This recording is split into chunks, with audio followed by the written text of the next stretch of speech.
Hello, family. I saw this story and I knew I just had to share it with you guys.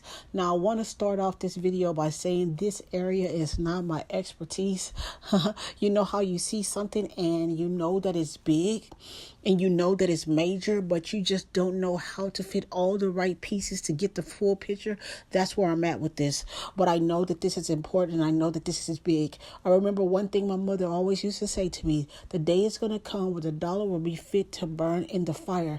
It will be useless. You won't be able to trade it or buy anything with it. And so I always believed that. And so when I saw this story, I was like, I know I got to share this right now. Now, I'm not going to spout conspiracy theories, and neither I'm going to say anything about the mark of the beast. When God told me last year to just wait and watch, that really did change my life.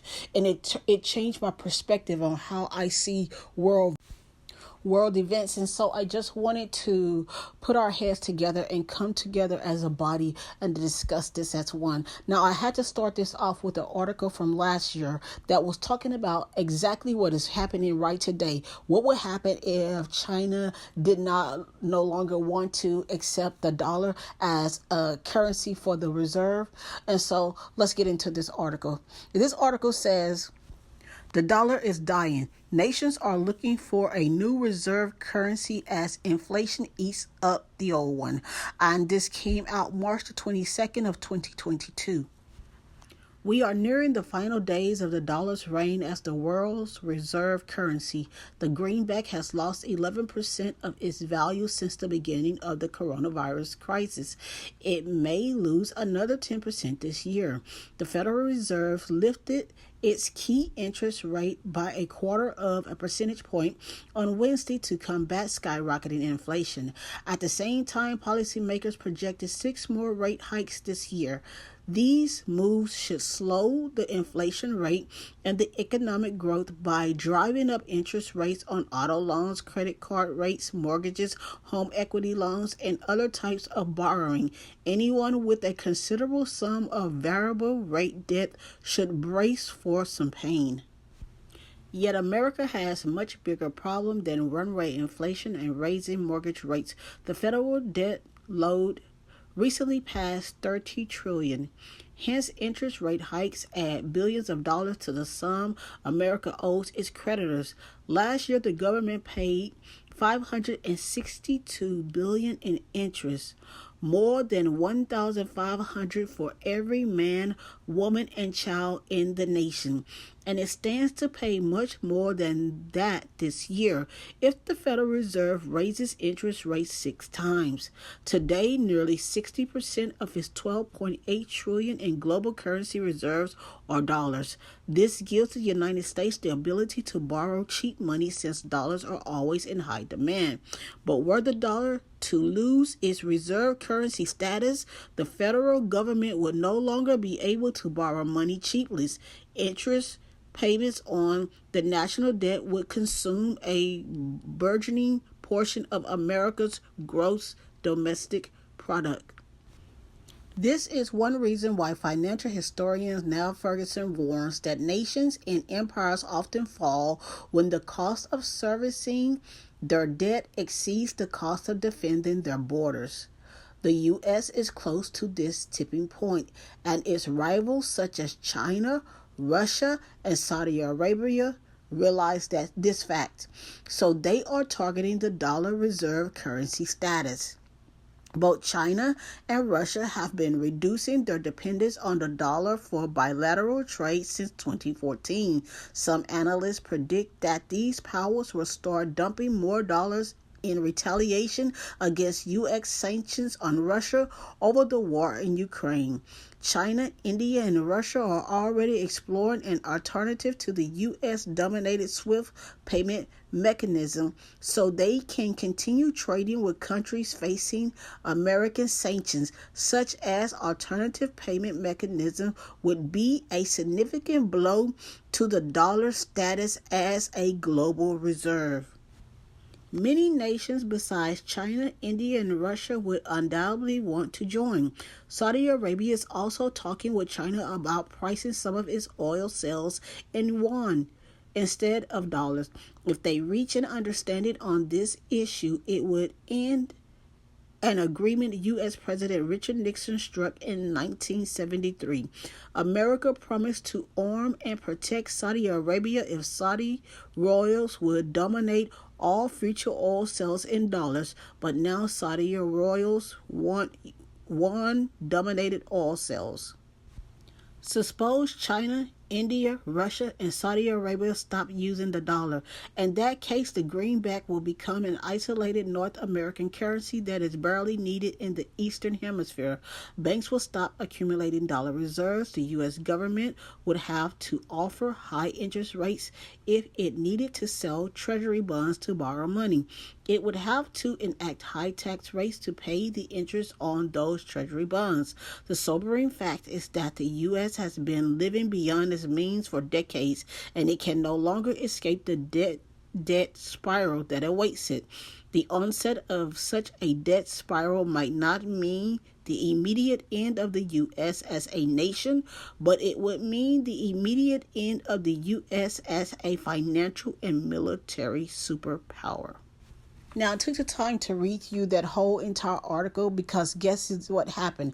Everything that article said would happen happened exactly 1 year to the anniversary date. That article was written March the 22nd of 2022.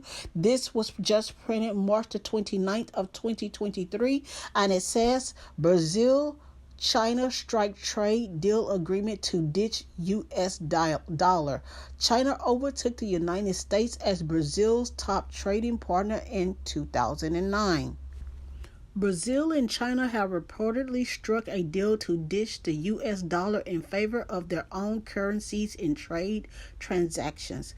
The deal announced Wednesday will enable China and Brazil to carry out trade and financial transactions directly, exchanging one for reais or vice versa, rather than first converting their currencies to the U.S. dollar.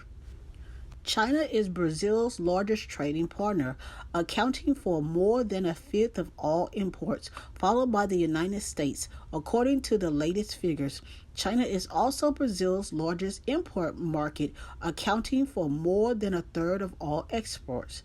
China overtook the United States as Brazil's top trading partner in 2009.